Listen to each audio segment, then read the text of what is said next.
Darkcast Network. Come to the dark side of podcasts. We have cookies. Cookies? Me love cookies. Darkcast Network. Come to the dark side of podcasts. We have cookies. Cookies? Me love cookies. Hey there, Rainbow Warriors. I'm CJ, host of Beyond the Rainbow, True Crimes of the LGBT. My episodes focus on crimes committed by and against the LGBTQ community.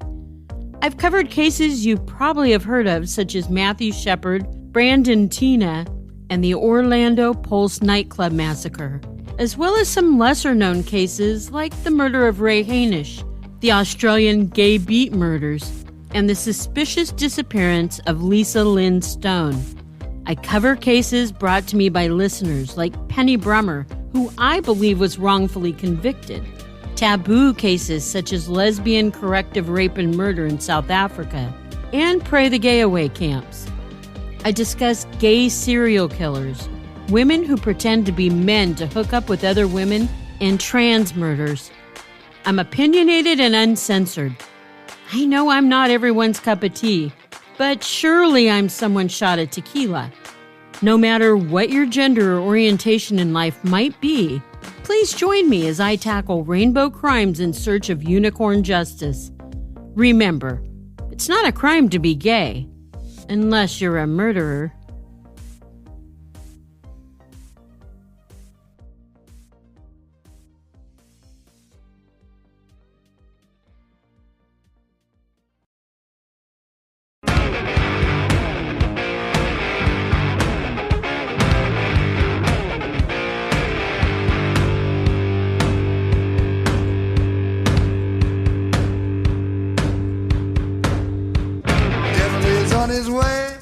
Devil is on his way.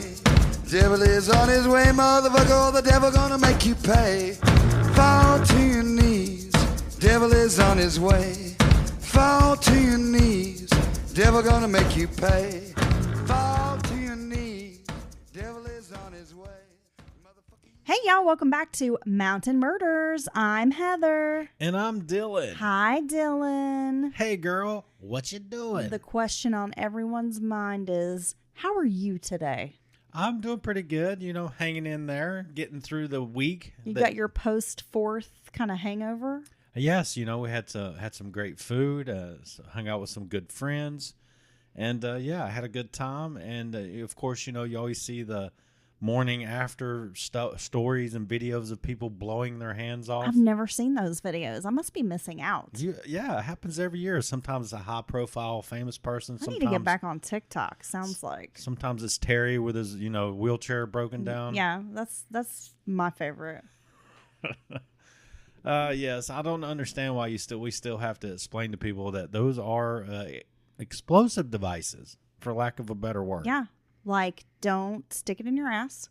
Even when I was a kid, I knew better. You shouldn't eat it when it's lit. I knew better than to hold fireworks in my hands. Well, Dylan, the thing is, I'm going to just make a broad statement here. Not everyone is as smart as you. Wow. Yeah? Then the world's in trouble. Well, I think we can see from all angles that, yes, that is the case. Oh, my gosh. Absolutely. Oh, Dylan. Well, what's funny to me is that we live in this really kind of quiet, chill neighborhood, right? But on the 4th, our buddy Renee bought some fireworks. We were going to set them off. It was maybe 10, 15 minutes of fireworks? If that. Even that. She bought a little speck of fireworks. I'm glad she did. Expensive. They're so expensive, And she had gotten just a little bit, just to, do a few, if you will, maybe 10, 15 minutes. Right, so you're blasting these fireworks with the boys. Yeah. With the teenage boys. And all you can hear around us is like we're on the front lines. Oh, man, it's everywhere. It's coming from all directions. Of course, we live in a state where fireworks are legal. You can just get them about anywhere. Oh, yeah. So people were going nuts. I mean, even before the 4th, every night I was hearing fireworks, and then I play the game. Is it a firework or like a gunshot? Which is all, you can never really tell. Which is always fun around here. Yeah. So everybody's shooting off fireworks. I mean, hell, I was walking Rufus last night, Sunday night, and people were still shooting them off. I could hear, kind of, it sounded like maybe kind of behind our house, someone over in that direction. So, it's not uncommon, especially in a state where fireworks are legal. People are going to hoot and holler and set them off, right? But anyway, you guys, I mean, you were not even out there for very long. And our crotchety old bitchy neighbor next door, she's weird. She's got crazy eyes.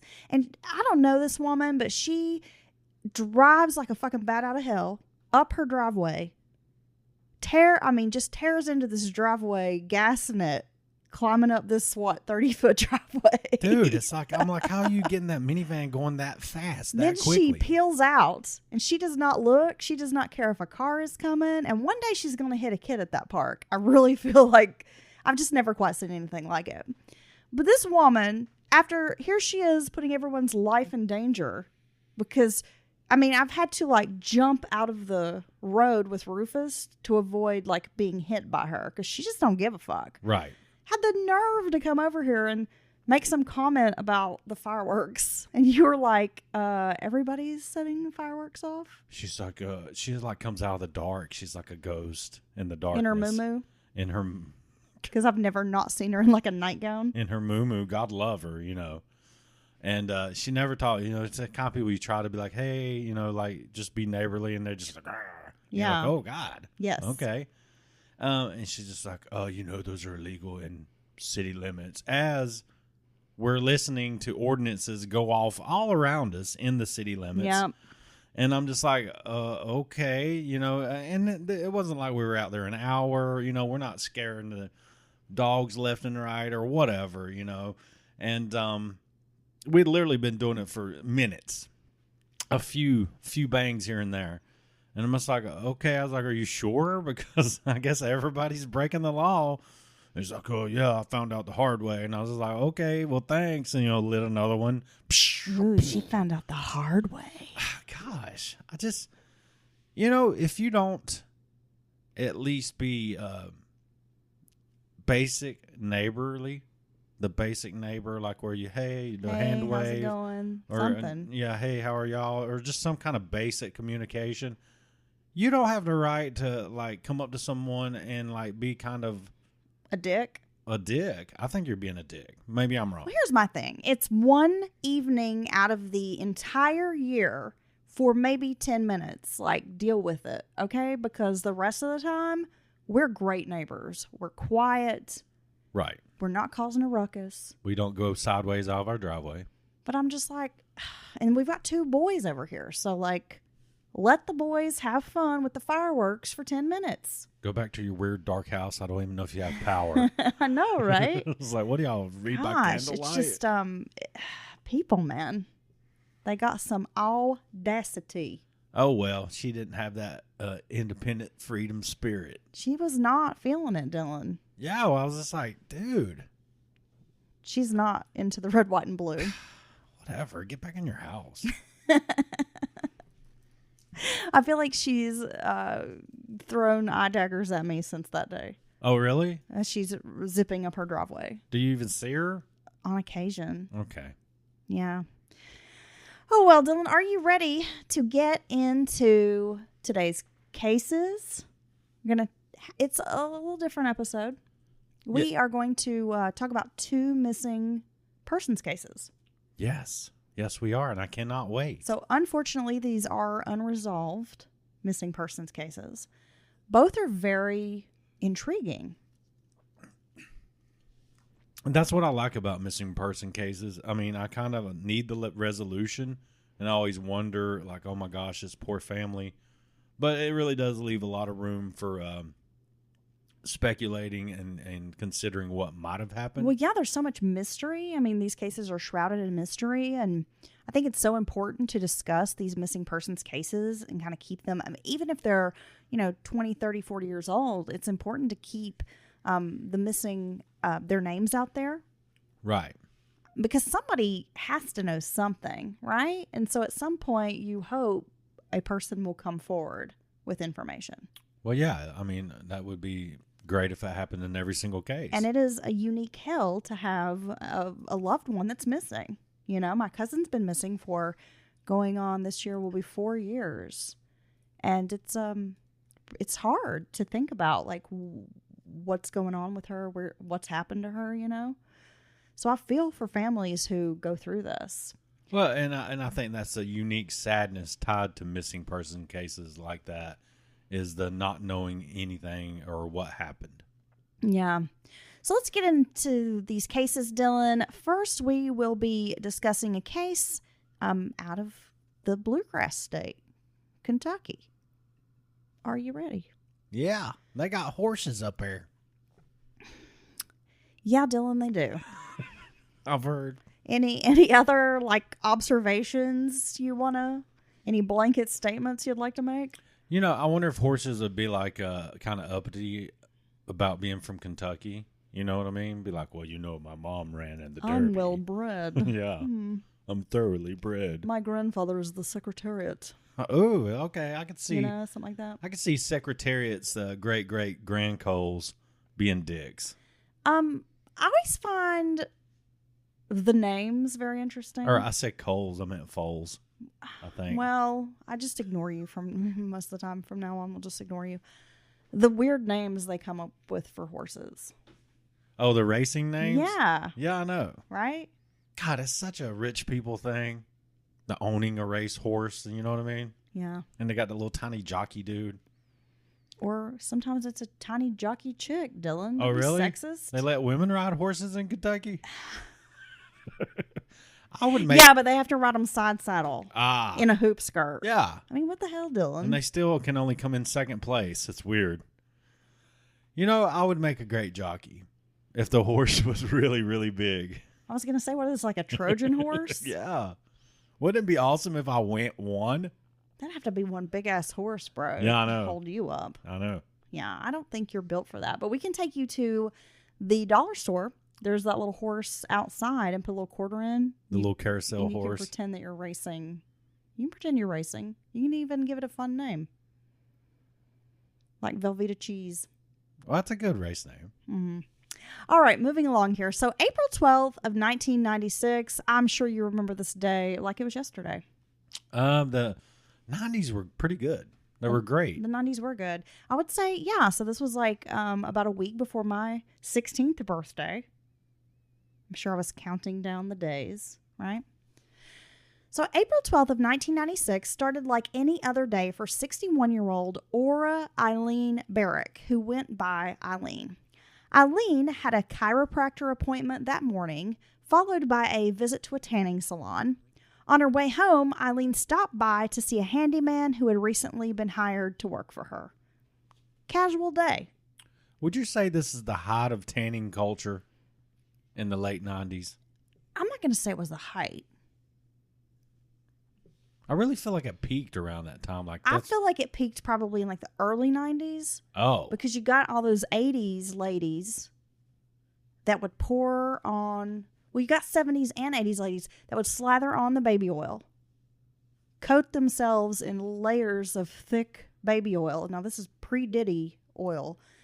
Lay out all day in the sun. I mean, just roasting like a little pig on a spit, right? But that wasn't... Flipping sides. That wasn't every 30 enough. minutes. They still had to go by the salon. Yeah. And then you had the introduction of the tanning bed. And I really remember in the 80s, probably because, you know, I wasn't born before that. But I remember the tanning salon in the 80s, and it was a big deal. And you would buy a tanning package. Yeah. Like unlimited was like $20 a month, and you could go as much as you wanted. And man, it was like a thing. It was a big deal. And if you had a tanning bed in your house, oh, you were like... that was like fancy rich people stuff. Right. Yeah. And then you could just tan all you want. Like I knew a few ladies, older ladies around town. I mean, I was a kid, of course, but knew a few older ladies who had tanning beds. And it was like, whoa, she has a tanning bed in her house. That's a very first world country thing to do. But then I think, you know, and it did kind of go like until the, you know, through the 90s. And maybe even into the 2000s, and then somewhere it seemed kind of to lose its way, maybe. People weren't tanning in the beds as much. Yeah, mini tanning. Hey man, I remember those little Playboy stickers. many tanning empires have went the way of the I dinosaurs. would put them on my hip and tan, and then you have like a little white bunny. So you put it in the same spot every time? Yeah. And then you could sort of judge, like, you know, what your tan, how well you were tanning. Okay. Yeah. You didn't go to the tanning bed? Well, no, a time or two I went like right before I went to the beach just to get a little color so I don't, get totally burnt when I'm out on the beach having fun. But other than that, no. Well, it's going somewhere and getting, undressed. That's like a whole thing. That's a big deal to me. And it's weird. I mean, it's weird for me. And it's not something I'm going to do very often. I like the tanning booth where you stand up. Yeah, but that's a modern conception. Well, yeah, I'm saying I like the booth better than the bed. Moving along. But this sounds like okay, we're just like way too off point here, Dylan. So it seems like Alyne had had a fairly normal day. I mean, she's got a couple appointments. She stops by to see a handyman. Typical day, right? Running errands. Alyne had been a widow since 1982, and she lived with her Pomeranian Fifi in a cabin near Mammoth Cave National Park in Mammoth Cave, Kentucky. Alyne's cabin was situated in a quiet gated community on Nolan River Lake. There were more than a dozen cabins in this neighborhood, but she only had 2 permanent neighbors because these were like vacation homes mostly. Oh, okay. Right? And my mom lives in one of those neighborhoods where it's full of vacation homes and you only have like a couple of year-round neighbors. Which would be awesome. Yeah, I mean, the house that's, I grew up in this house next door to my mother. The house I grew up in, those people never come down. Like maybe 1 week out of the summer. So the rest of the year, like no one's at the house. So it's like really quiet over there. Which can be nice. But it's also maybe kind of weird to have all these empty houses. Yeah. Right? Yeah, right. If something happens, no one's there to help you. Well, yeah, exactly. So like I said, there were more than a dozen of these cabins kind of scattered throughout the neighborhood. She had those 2 permanent neighbors. The others were vacation homes, many of which were empty throughout the year. Alyne's cabin was located at the end of an isolated gravel road. So it wasn't the kind of place a person would accidentally stumble upon. There was a very little traffic in this area unless someone was visiting Alyne specifically. And again, you're in a gated community. Not a lot of folks around. No, I like living out of the way like this to where people don't just like pop by your house. They have to kind of intentionally come to your house, which oftentimes they'll do not very often. Yeah, I like it when they can't find your house. That's even And then better. maybe they text like, sorry, I drove around for 30 minutes. I can't find your house. And you're like, oh, that's just too bad. Oh, we'll try again next time. Sounds horrible.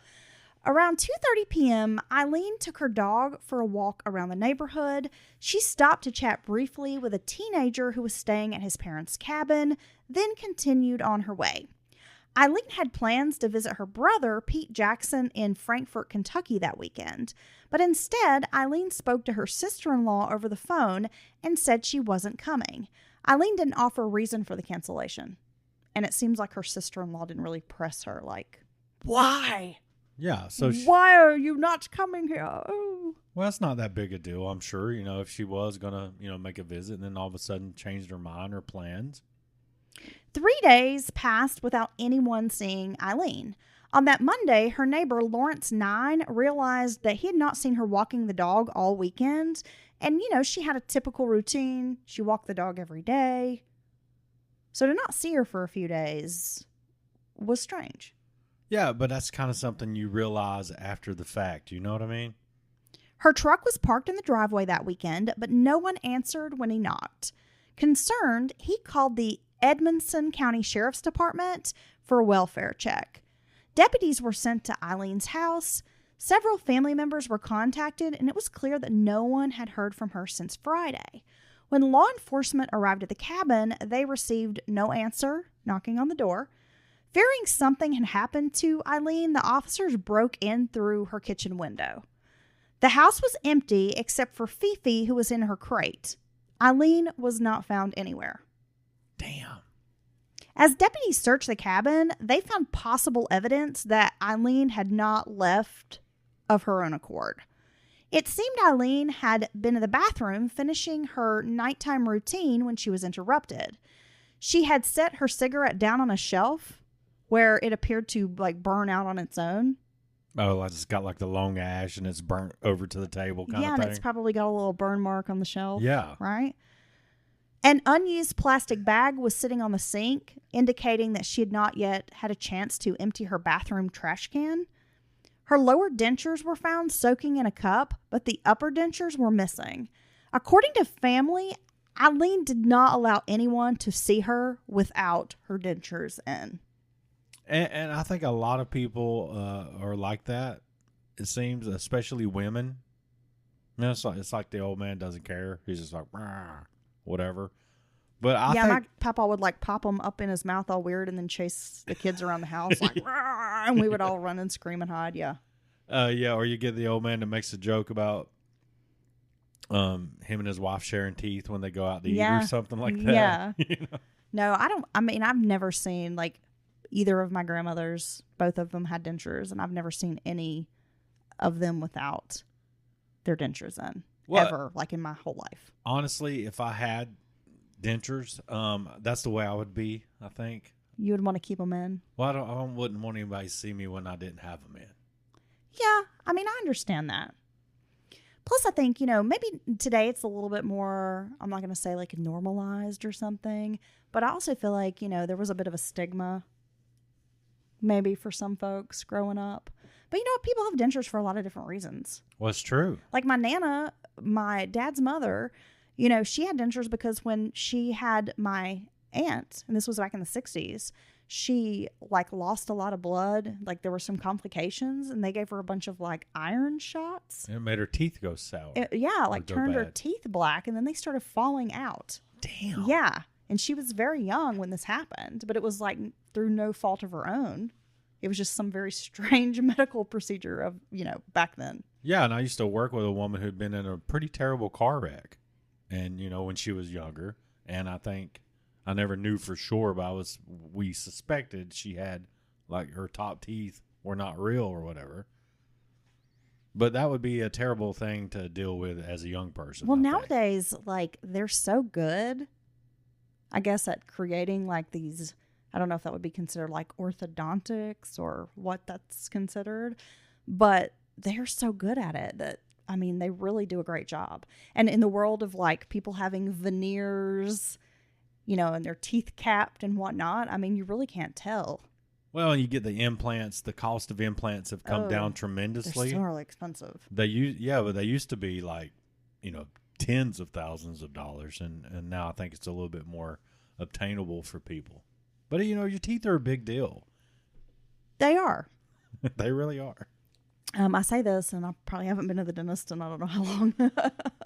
Look, I have like this incredible phobia about the dentist. Well, here's the thing. I grew up, not a lot of money, didn't do a lot of doctor's visits, certainly didn't get taken out of school to go to the dentist. Well, that happens to a lot of folks in Appalachia. Right. In underserved areas. And I think not going, that was a bad, just not building that habit of going to the dentist, getting your teeth clean, getting checked out and having a good kind of dental regimen, if you will, is I have to be honest, I've only been to a dentist like a couple of times in my life.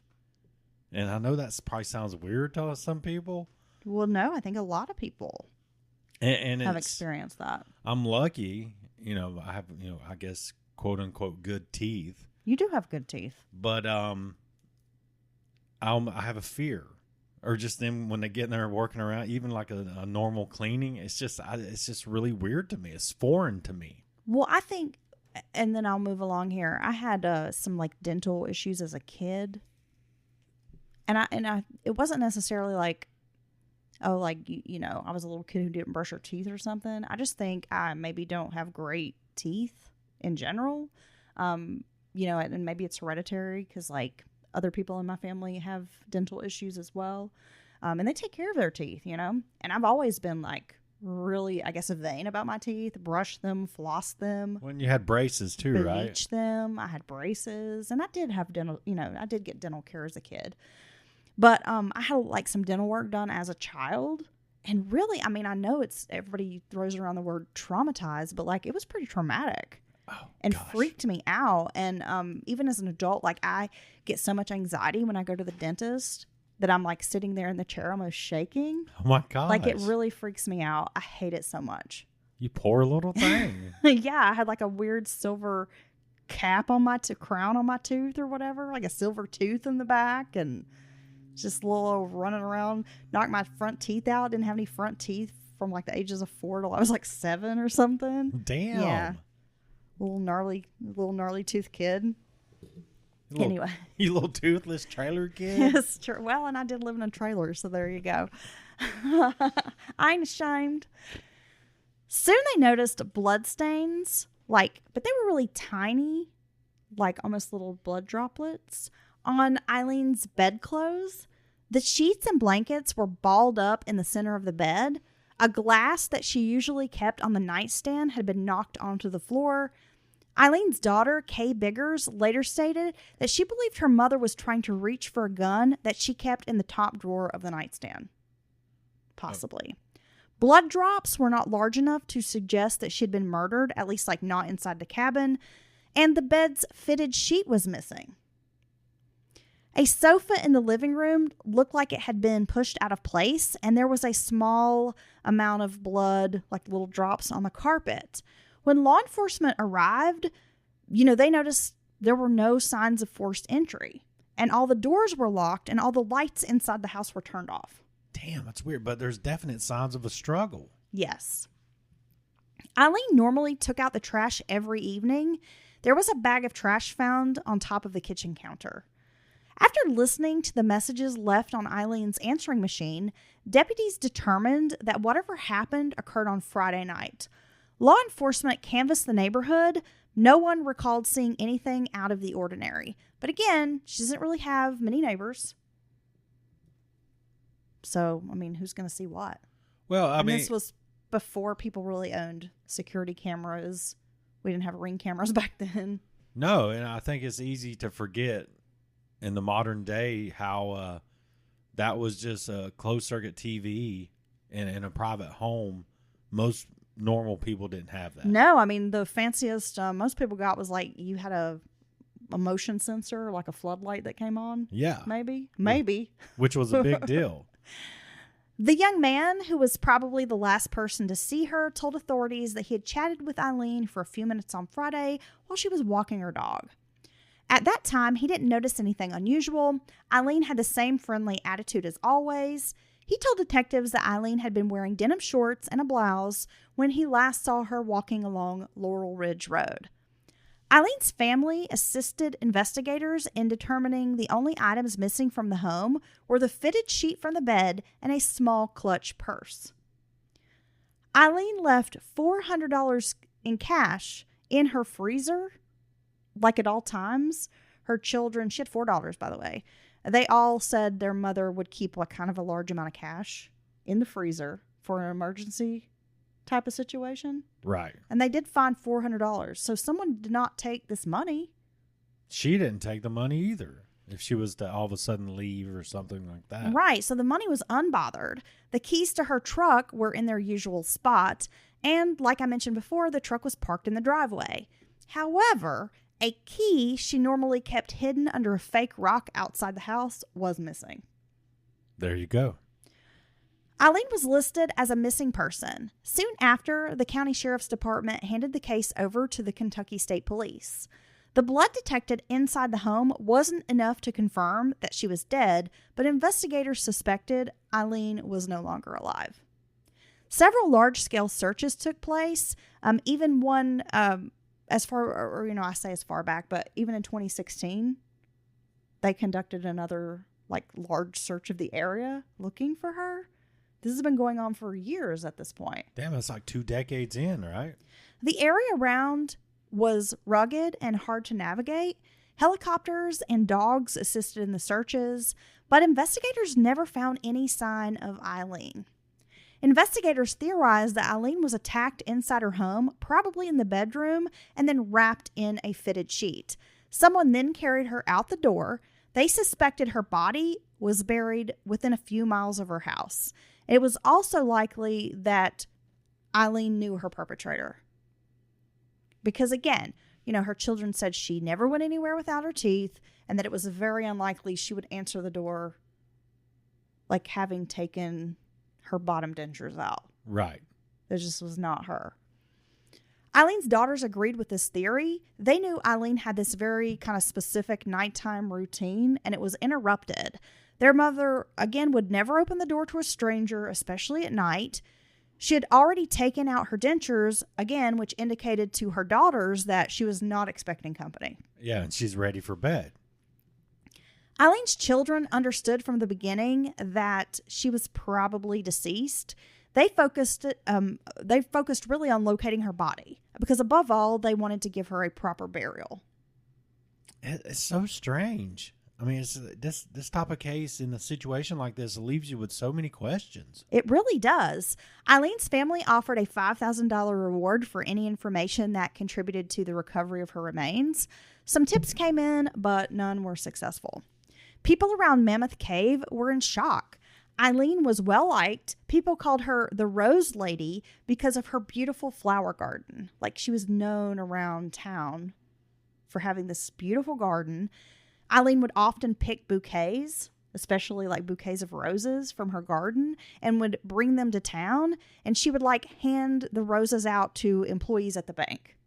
Roses are tricky, and when someone lovingly keeps them for years until they are, just as, and they're just absolutely beautiful, all the different types, it really shows someone's dedication to something. It's not, you don't just throw a rose bush in the ground and it's just, grows into a beautiful, big, full bush. You really have to care for them and trim them. You got to trim that bush.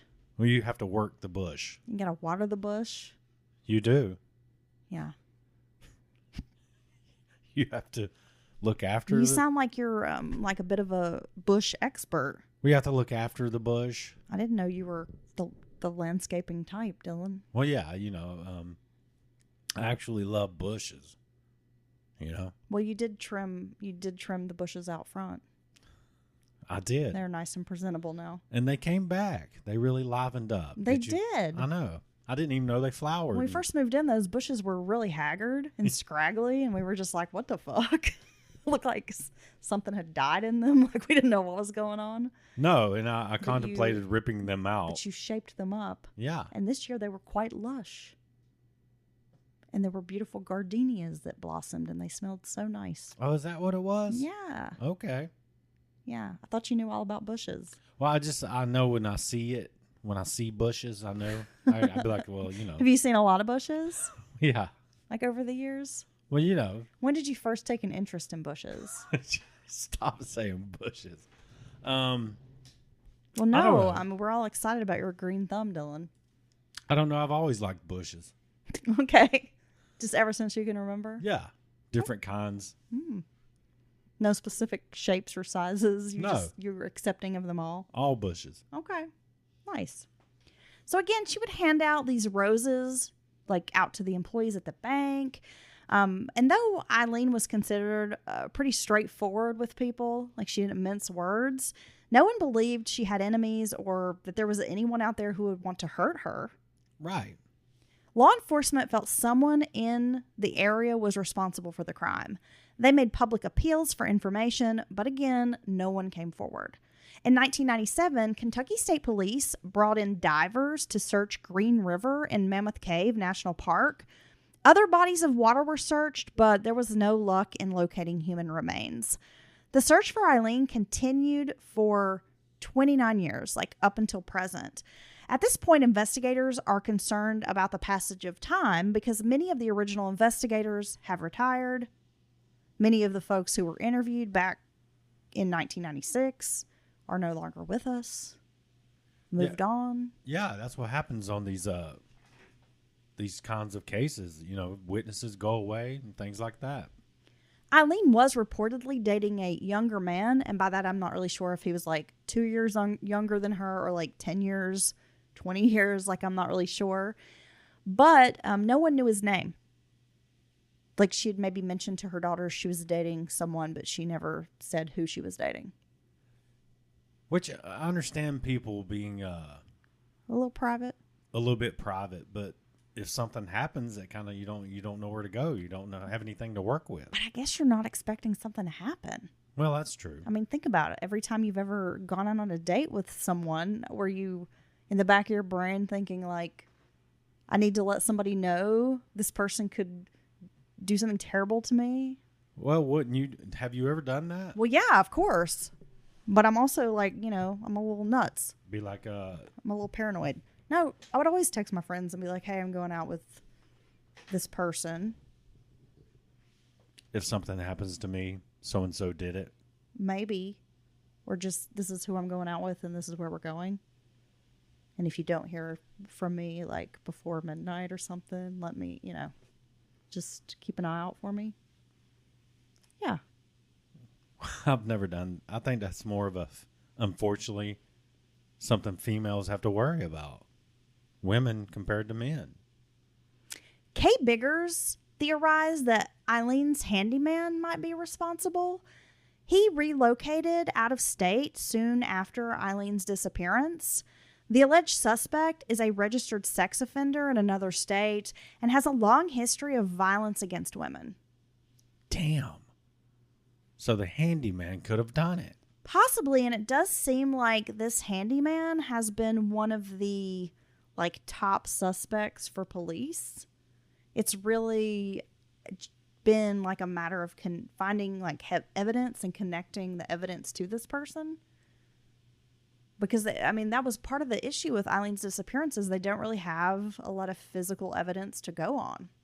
No, they just have seems like obvious signs of a struggle, and someone gained entry into the home. It's later in the evening, and here you have this older woman living by herself. I would imagine that she probably keeps her doors and stuff locked, especially in a super quiet neighborhood like that. You know what I mean? Yes.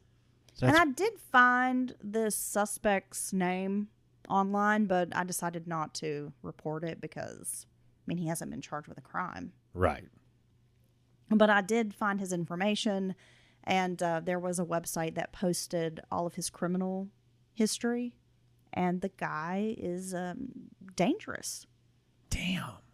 A lot of assaults, rapes, sexual assaults. Yeah. It's not his first rodeo, being a sex offender. Well, I see why they took a hard look at him, because, this really raises the red flags, right? Yeah, and really, when it, I guess, comes down to brass tacks, he is really one of the only people in Alyne's orbit that could have done this. They really, don't have a lot of other suspects. Damn, it's so sad, man. Here you are, you go after just one night, this horrible thing happens. She's gone. No answers. You have no idea what happened to her. It's just a terrible, terrible thought. Yeah, and Alyne sounds like a cool lady. She lost her husband in 1982. She had 4 daughters. Did she ever look for him? Dylan. No. I'm not going to look for you either. You're so stupid. I know. She... was a single mom, took care of these 4 girls. She sold Avon to make money, to make ends meet. She sewed her daughter's clothes and was, I guess, a very good seamstress. She was also avid gardener and loved to fish. Really? Yeah, was a really good fisherwoman. She really loved outdoor activities. She's living out in this kind of rural area with a lot of natural beauty around, hiking trails. Well, she sounds like a great person. And I did see some pictures of her online with some big old fish. So she sounds like a really cool lady. Her daughter Kay told Dateline, quote, "It's like having a nightmare that you can never wake up from." She said she hopes to put her mother to rest, adding that Alyne, quote, "deserves to be buried and not just be thrown away." Alyne would now be the grandmother of 7, 4 girls and 3 boys. Yeah, so you have all these grandkids who never got a chance to meet their awesome grandmother. Very sad. And so, of course, Alyne's case is still open, and it has been, I guess cold case investigators have used fresh eyes and kind of taken a look at it. But again, so much time has passed. There was so little evidence to go on. Well, yeah, unfortunately, there's not a lot of, witness statements or anything like that, or someone who saw something or stuff they can follow up on. They really didn't have a lot to work with. Dylan, we are going to move on now to Virginia and discuss a missing persons case there. Let's go. 20-year-old Kelly Dove was scheduled to work the overnight shift at the Imperial gas station located on an isolated road 1 mile from James Madison University. This was on June 18th of 1982. Way back. Way back. I was 4 years old. I was 2. Kelly had recently enrolled at a community college and had taken the job at the gas station to earn some extra money. Kelly also had, I believe, 4 sisters, and they all worked at this gas station. Damn. So, like, her other sisters worked there as well. Kelly's husband, Dale, drove her to work as usual. Kelly kissed her husband and 4-year-old daughter goodnight. Kelly hadn't originally been scheduled for this overnight shift, but she had swapped with one of her sisters, who, as I mentioned, also worked there. The station's location usually guaranteed a slow overnight shift. Around 11 p.m., Kelly's mother, Rachel Berg, called to check in on her. And like I said, this gas station or whatever is kind of on a rural road. Not a lot of traffic, especially at night. Yeah, those, I've always imagined that would be, you have the gas station in a city or something that's super busy, which has its own kind of issues. But I think it'd be even kind of creepier to work at one in the middle of nowhere, where you might have a customer here and there all night, Yeah. So again, around 11 p.m., Kelly's mother, Rachel, called to check on her. She often called her daughters during these overnight hours just to make sure everything was okay. At that time, Kelly told her mom she had a few customers to wait on, but she would give her a call back when everyone left. Kelly phoned her mother about 10 minutes later to say everything was fine and the shift was going well. The pair chatted for a few minutes before saying goodnight. Kelly promised to call her mother the next day. Around 2:27 a.m., Kelly called the Harrisonburg police to report that there was a man, quote, inappropriately dressed, hanging around the gas station. God, what does that mean? Well, although she didn't go into detail, Kelly's family believes the man flashed her, but she was too embarrassed to say so. She told the operator that she had been alone at the gas station all night and asked them to keep an eye on her. Like, can you send a patrolman by? Just check on things. And this is one of the reasons a lot of places will let cops come and get snacks and coffee and drinks and stuff like that for free. Well, and I think that this is one of the reasons why a lot of stations have suspended 24-hour, overnight being open, because now you can pay at the pump. Right. But they closed the store down. Yeah, and we saw that happen in our where we used to live in Western North Carolina. There was, of course, many places closed at 10 or 11, and the whole place was shut down. But you had your handful of 24-hour stores, places known in the county to be open, so people would go there. The truck stop. After the club or, after, being at a friend's house or you get a late-night snack. But all of them suspended 24-hour service, and it was expressly because of the meth out drug heads that would come in there acting freaking crazy at 2 or 3 in the morning. Yeah. So because of them, I can't decide after having smoked weed all night to go get a bag of Doritos late at night. And that really sucks. That's when I know our society's kind of on a downhill trajectory. Well, you know what they say, Dylan? Improper planning leads to piss poor production. So you should have planned your evening a little bit better. Yeah, you should have purchased the snacks. No. If you knew I'm going to get high as hell tonight and I'm going to get the munchies later, you should have prepared for that. I think snacks hit differently when you go on a snack run. You know what I mean? No. Then you get to walk around and look, and now you can kind of decide in the heat of the moment what snack you want. No, if I'm at home, I get to not wear pants and eat my snack. I don't have to go out. Do you want your snack to be salty or sweet? I mean, this is a big decision. Why can't it be both? Oh, see, It can be both. I like to keep mine separately. I like to have my chip. Maybe I want a sweet snack and then I want a savory snack. Yeah. Yeah. Yes. Maybe I want to eat like a big pickle or like a big mama sausage The Big Bertha sausage. while I'm chowing down on a Butterfinger. Oh, And then later I'll be like, I don't know why my tummy hurts. yes. See, that's what happens. Yes. 2 minutes later, Kelly called the police again. This time, she reported that the man had returned.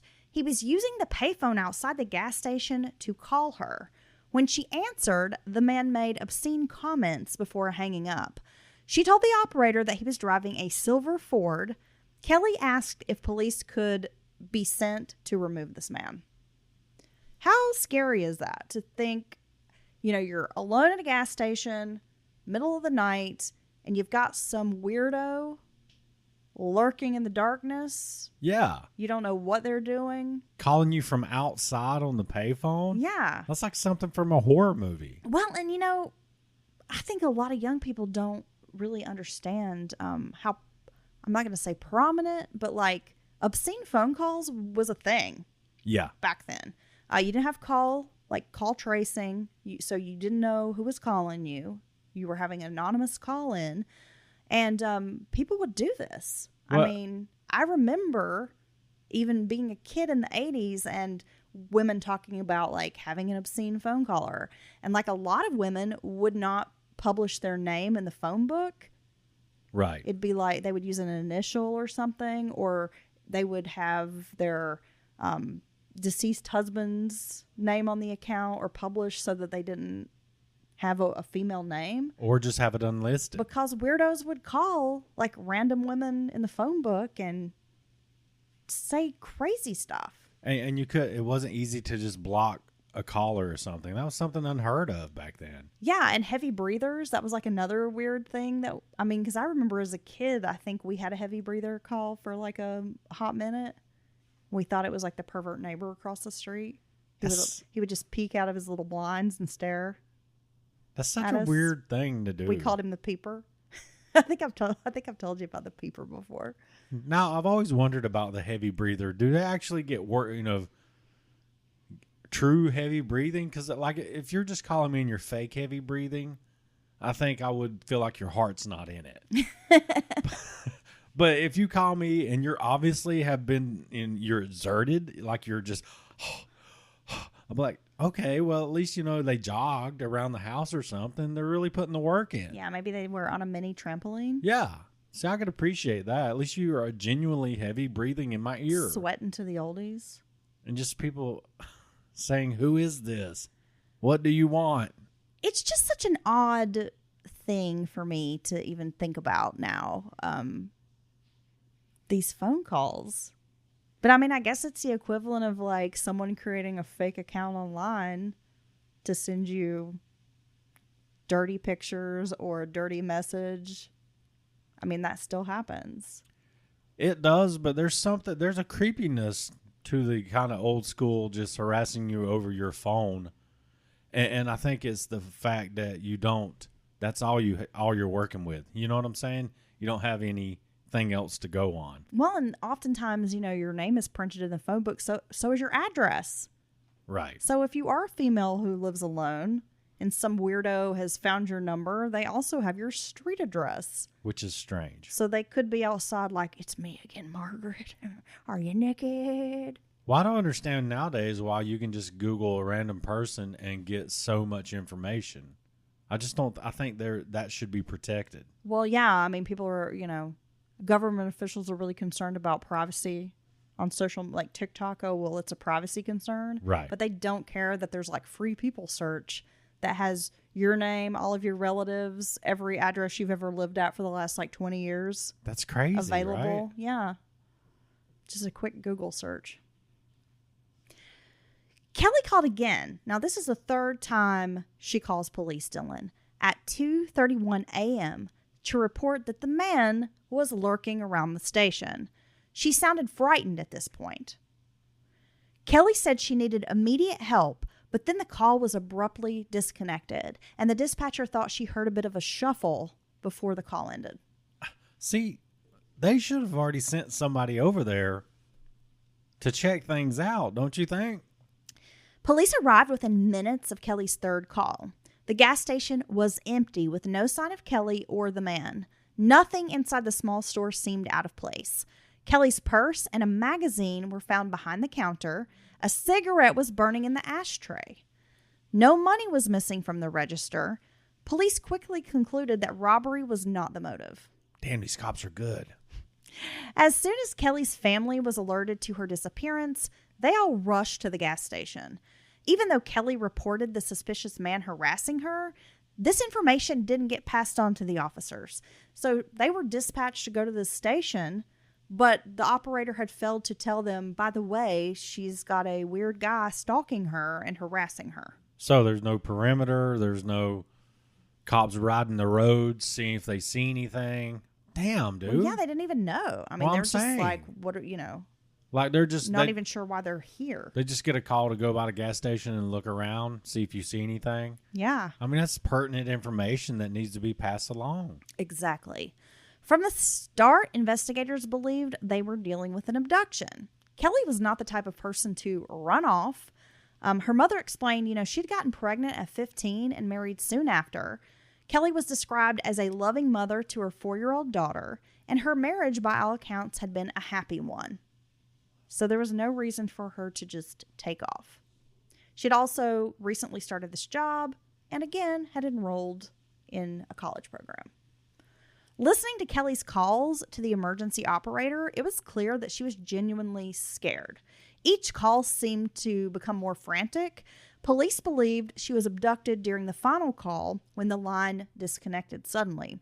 They theorized it would take little time to abduct Kelly. They're talking like seconds, like 15 to 30 seconds, and she's gone. That's so scary.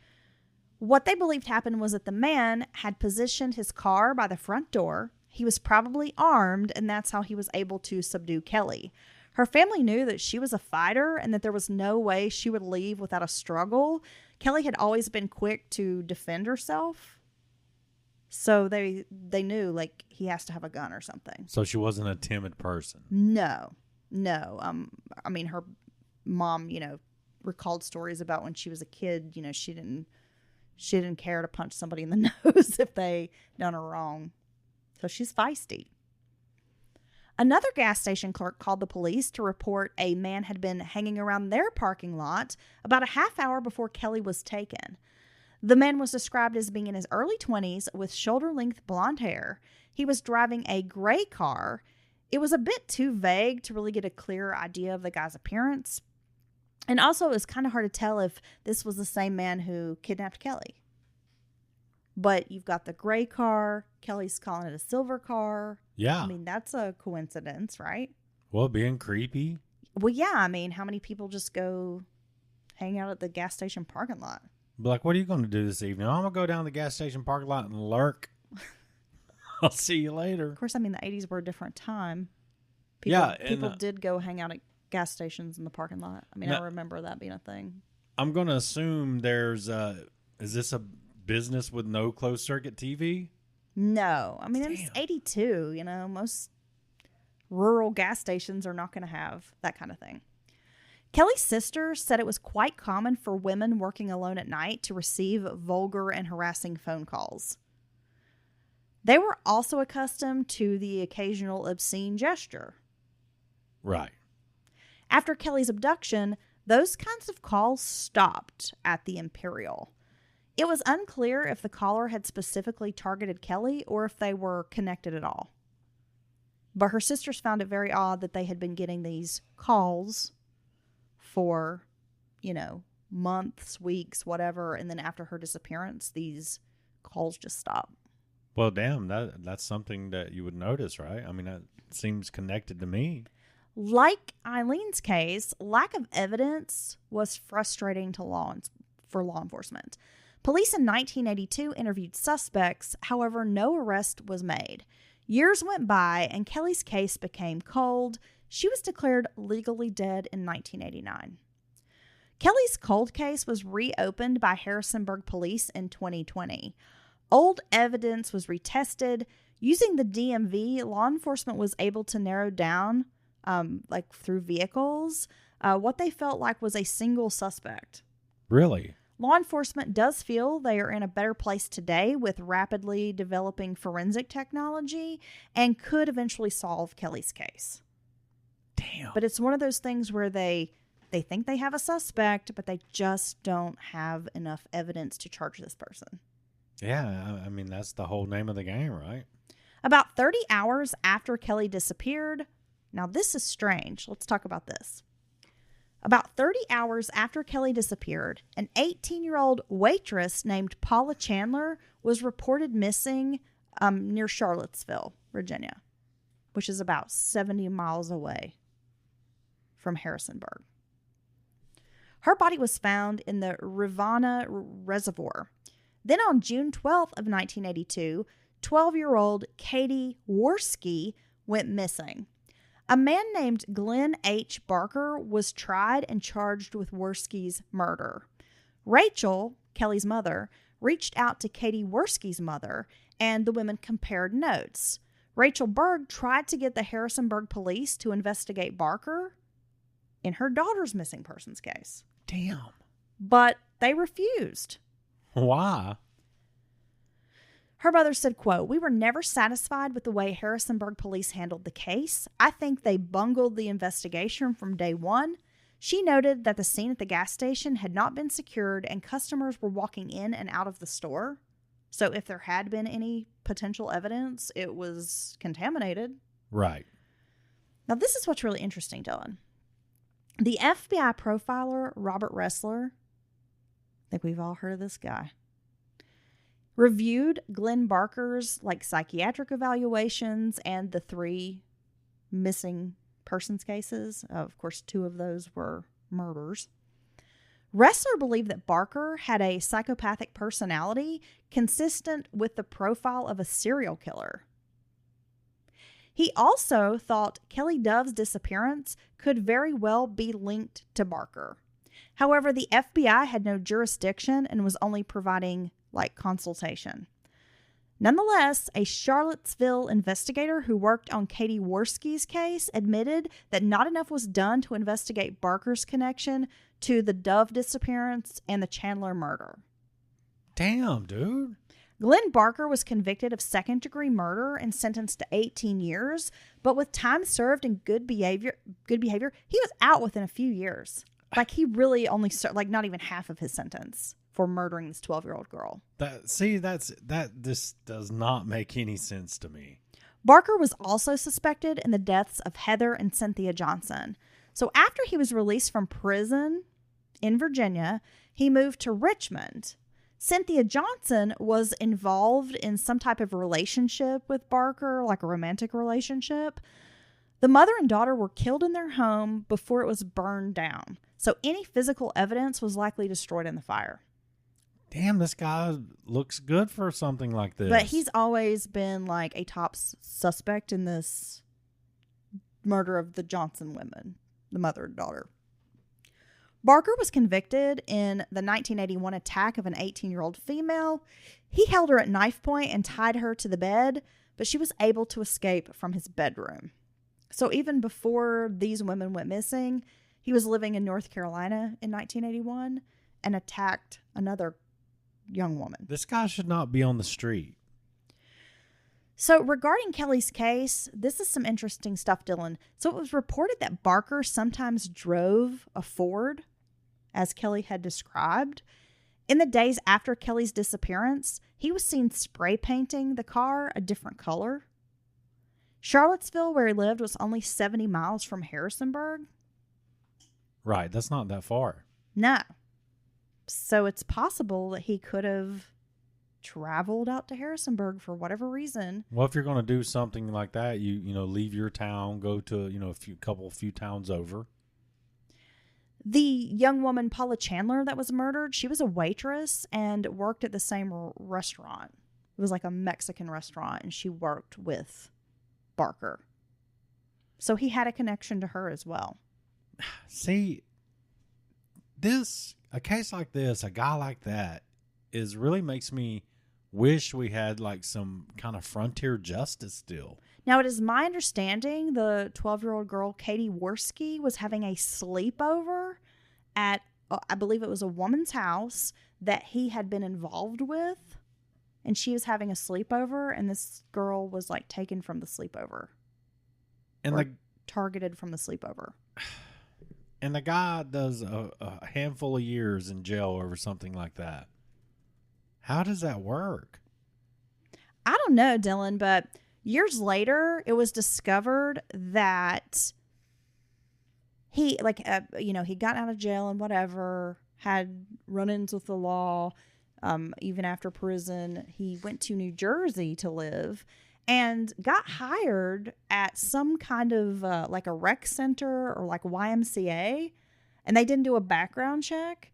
And then it was, discovered he's like coaching softball or something, like little girls and boys.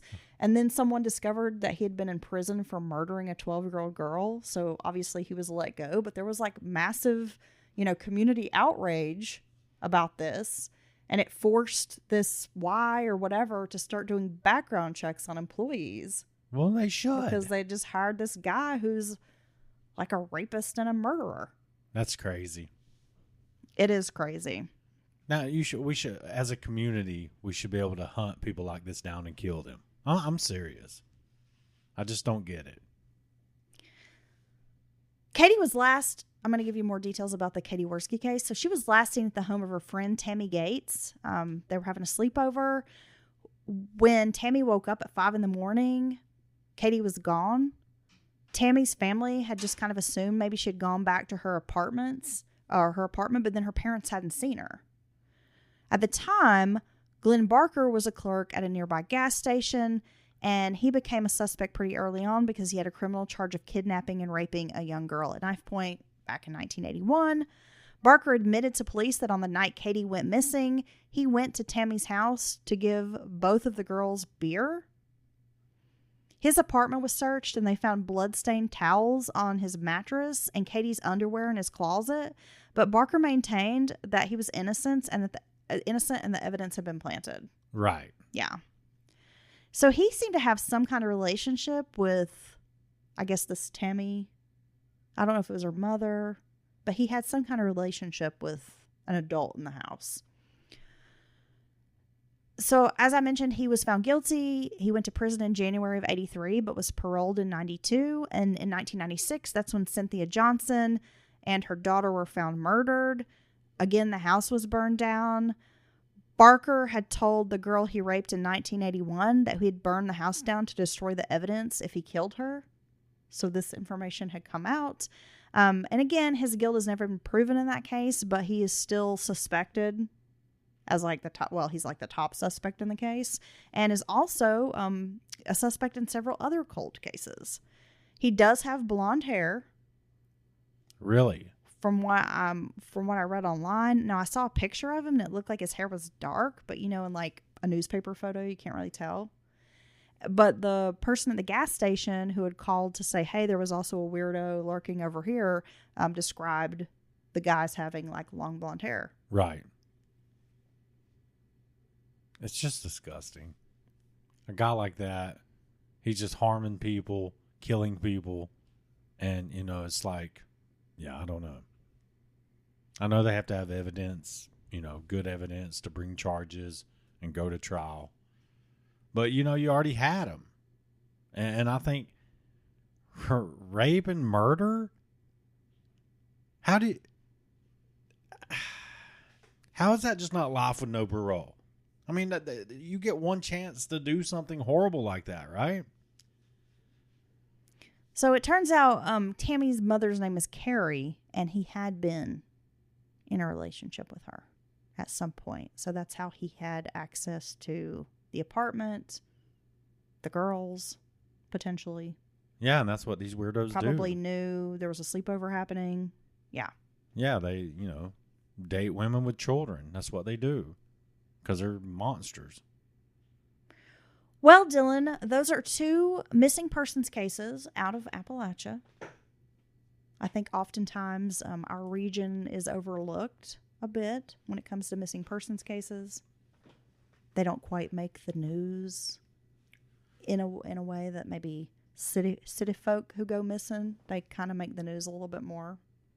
No, and oftentimes The Gabby Petitos of the world and whatnot. Yeah. Natalie Holloway. And oftentimes that's tied to affluence, I would argue, over anything, even more so than race. And, like you've talked about before, when a story just has those kind of hallmarks or certain elements that make it a little more like right, headline catching or headline grabbing, Now, I did hear recently, and I wanted to hear your thoughts on this. They've come up with a code turquoise, right? It's like an amber alert or a silver alert. Okay. I guess this is a turquoise alert. And as you may suspect, that is tied to alert on the missing indigenous women, which we do know gets kind of pushed to the side in a lot of instances. And they brought up an interesting point is about age, your age. Obviously you have the Amber Alert, which is for children up through a certain age. And then you have the Silver Alert, which is for missing elderly people. Yes. And but there's a whole big age group of 18 to 56 or so, that there is no type of system like that for, to quickly get information out to the public about a missing person. And I think maybe they could come up with something like that for nothing against missing indigenous women. We know that there's a lot that happens a lot, and there's a lot of issues around that it's a complicated issue. I mean, it's not as cut and dry as people just don't care about indigenous women. No, there's so much red tape and bureaucracy, and you've got a reservation which has its own sovereignty and tribal law, which is completely separate from the county law or the town's police department and state agencies, and then a lot of times you don't have trust between the tribal police and the other, government agencies. And so then it just, it can be really complicated to investigate. No, and certainly I think for all those reasons, jurisdiction issues and the community's connection to police and law enforcement. Which I think the Bureau of Indian Affairs, I do think that in the last couple of years, they have really tried to streamline a database and, making it maybe easier to share that information and communicate among these agencies. But they definitely need to do something. And you would think, it shouldn't take until 2021 to implement a fucking system to help find these missing women, right? Yeah. And certainly some new system of getting out information is not going to fix all the issues, but it's not going to hurt, right? Right. It's got to help. But that just made me wonder about, for people in that age group all across America of all races. Well, it does seem like it would give a fair or equal attention to each case. And I wonder, though, if there's just too many missing people to actually put this type of alert out every single time a person goes missing. You know what I mean? It's almost like it would be happening multiple times a day in your area. Well, that's what's so complicated about missing persons cases, Dylan, is that oftentimes a person is reported missing and then they pop up a few days later, a week later. I mean, we've seen those cases. And a lot of when you look at transient folks, people with addictions, sex workers, homeless, unhoused people, people that are not in stable situations. Or just truly free souls who kind of just, go with the flow and, don't have, a job locked down or a house in one area, and they kind of just, do what they want. You know what I mean? Like some train hoppers? Well, just, some crust punks? Yeah, just some any hippies? Of that. Just a train that you have, like you said, a transient lifestyle. It's not always in the grips of addiction. Some people are truly, I've met people like that in my life. They're what you would call a free spirit. Yeah. They just kind of go with the flow. Yeah, I've known people like that as well. They bum around. They hit festivals here and there. Or you have your seasonal workers that kind of chase work. You got your river rats. And your ski lodge people. or raft guides. Yeah. I mean, in our area, I know quite a few of these type of folks. They're outdoor enthusiasts. Yeah. They're adventure thrill seekers. They are river guides in the summertime. And then in the fall, they head to like a ski resort and work as, ski resort through the winter. Yeah. And then in the spring, they'll go to like the Everglades and canoe and paddle during the warm, weather, and then come back up. And yeah, so there are people like that out there.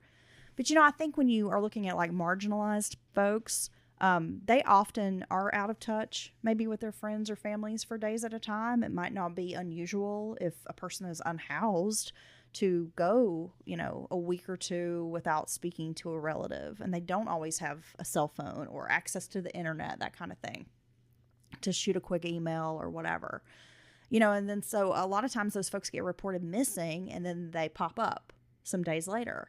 So I think, there's this hesitancy with law enforcement to take some of these reports seriously, or maybe they take some more seriously than others. Right. If that makes sense. It's almost... And it's not...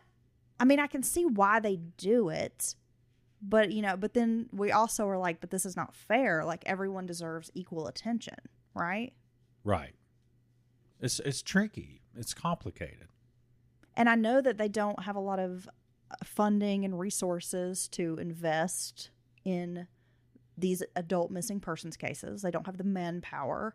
They have what they feel are like real crimes to deal with, right? And they usually only have maybe one person or maybe two people who work on like missing persons cases.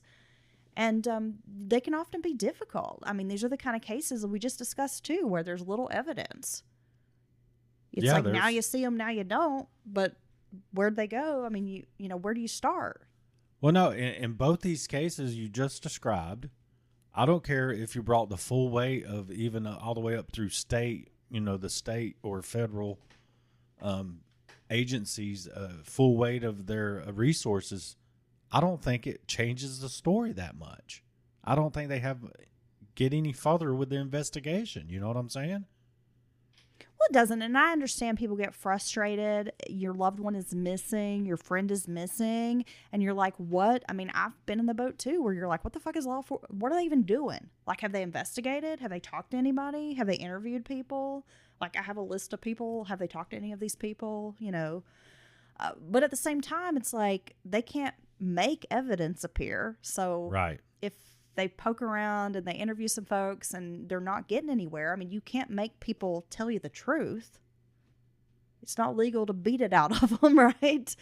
So, and they can't, manufacture evidence that doesn't exist. So a lot of times, law enforcement, I mean, their hands are tied. And of course, on the other side of that, we know that some people, they, aren't treated fairly, and they're considered like, some drag on society, or, law enforcement looks down their nose at these people. They've got a criminal history, whatever, and they don't give a fuck, and they're not going to put forth any effort to find this person. Yeah. I mean, they've been doing that to sex workers and addicts for as long as we've had civilization, right? But I think that you bring up a very valid suggestion, like having some kind of alert system, and it could go into like a database where people can access and see what's happening. Well, no, who's missing. And I was hearing this report about this turquoise alert, and I think it's a really good thing, and I thought that's something that could be.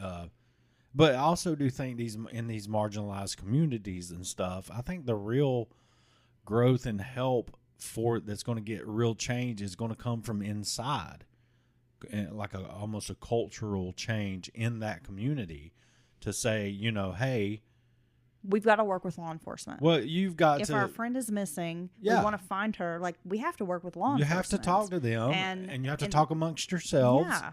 And it's like and not have this attitude that like, well, I don't want to rat somebody out, right.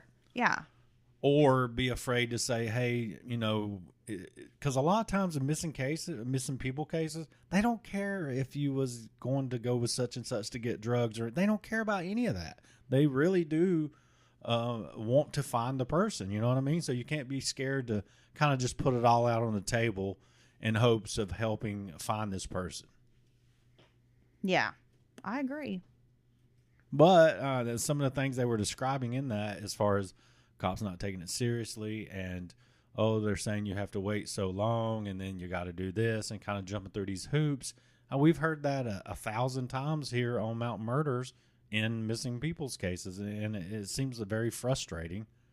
But like you said, at the same time, the majority of people aren't really missing. So, I mean, it's really a fine line. It's kind of a tricky situation for the community and for law enforcement.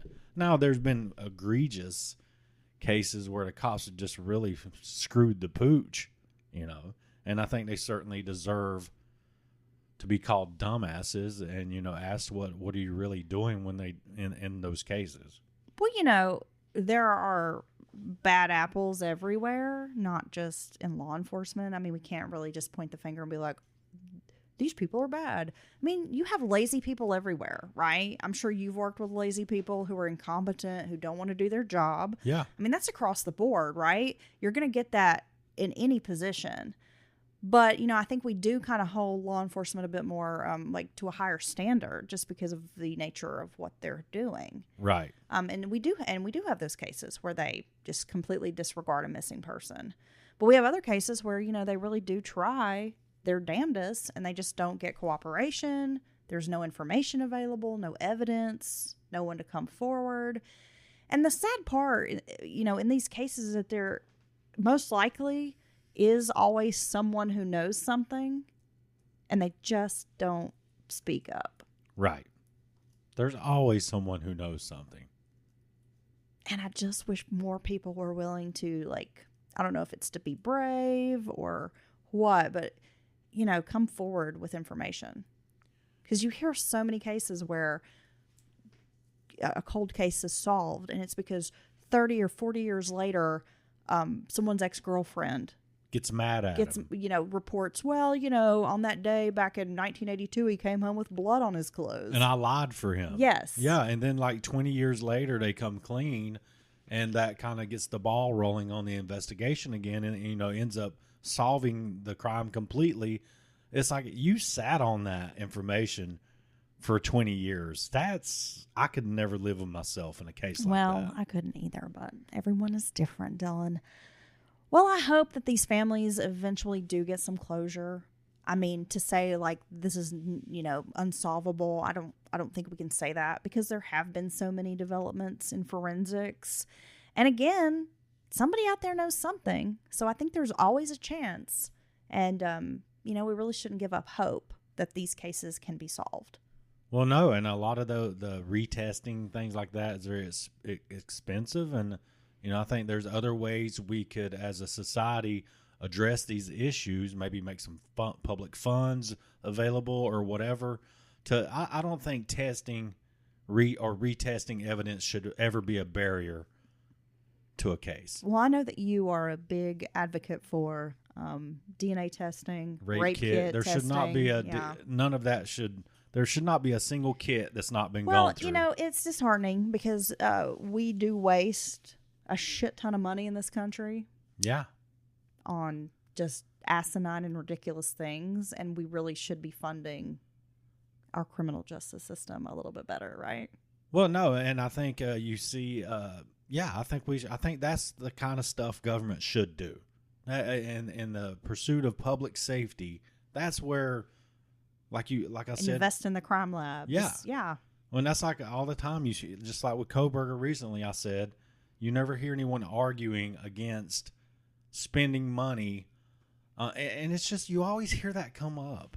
And they talk about in the Kohberger case, millions of dollars to try this case. What are you talking about? I get bringing experts in and having a budget for the case for XYZ, and I know I'm not behind the scenes and there's some stuff I don't know about. I understand that, but millions? Aren't all those people there anyway? See, I never understood that. They act like they hire a bunch of new people to put a fucking trial on, right? Aren't the bailiffs and the There's clerks a judge sitting there. and the judge? He's on the bench. Yeah. He or she is seated. And you got a bunch of free jurors out there. And- You just pick a name. And you got the damn public court. The courthouse is funded. It has electricity, right? Yeah. I mean, they act like they have to start from scratch. We can all show up on Tuesday morning at 9:30. And I just don't. I know cost matters in the real world, but that just should not be a driving factor for giving a monster like Koberger a fucking deal, dude. I just don't understand It's disgusting. where the expense is. And if somebody out there is a lawyer, is a judge, Yeah, or works at the court. in the Yeah. system and can explain why trial like Koberger's trial could cost millions of dollars, please let me know. Please let us know. Hit us up at mountainmurderspodcast@gmail.com and set us straight and give us the the lowdown. I need the lowdown. Because I don't get it. I mean, I really don't, and I don't think calls should be. That guy should not have got that deal. That's one of the worst plea deals I've heard of in a long time. That's in my opinion. Well, there's a lot of those out there. You know, a lot of district attorneys want to plea everything out. They don't want to go to trial. They don't want to. And I don't get it, because I'm like, just do your job. Like, you were elected to serve the people, to prosecute criminals. Do your job. And a lot of times especially when it comes to like a murder case. Their winning percentage is always in their mind. Like, why are you giving this person a plea deal? They don't want to take a chance. Especially if you're not losing. getting anything out of it. Like, they're not showing you where the body is. Yeah. Or but to randomly like make a deal with this person. What are you doing? When you had a strong case, right? Yeah. It doesn't. I don't know. Anyway, all right. Thank you for that, Heather. You're welcome. Let's wrap it up, Dylan. Yeah, let's go and get off this mic. And Heather's working on another great case for next week. And we will see you in the middle of the week.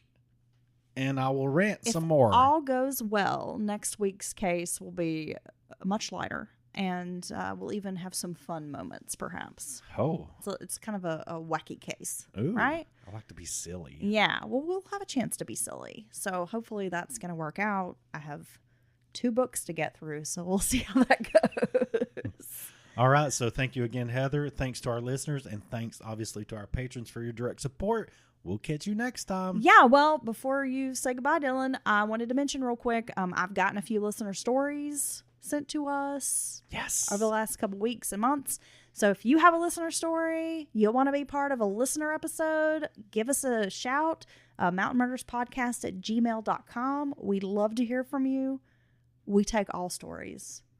I can't wait. If we get a listener stories episode, that will be the best. Look, we were talking about food injuries, Dylan, and I have a great food injury story that Really? someone sent, but I'm saving it for a listener story episode. Yes. So if you have a funny food injury, let us know. Again, mountainmurderspodcast@gmail.com. Holla. Bye, Dylan. Bye.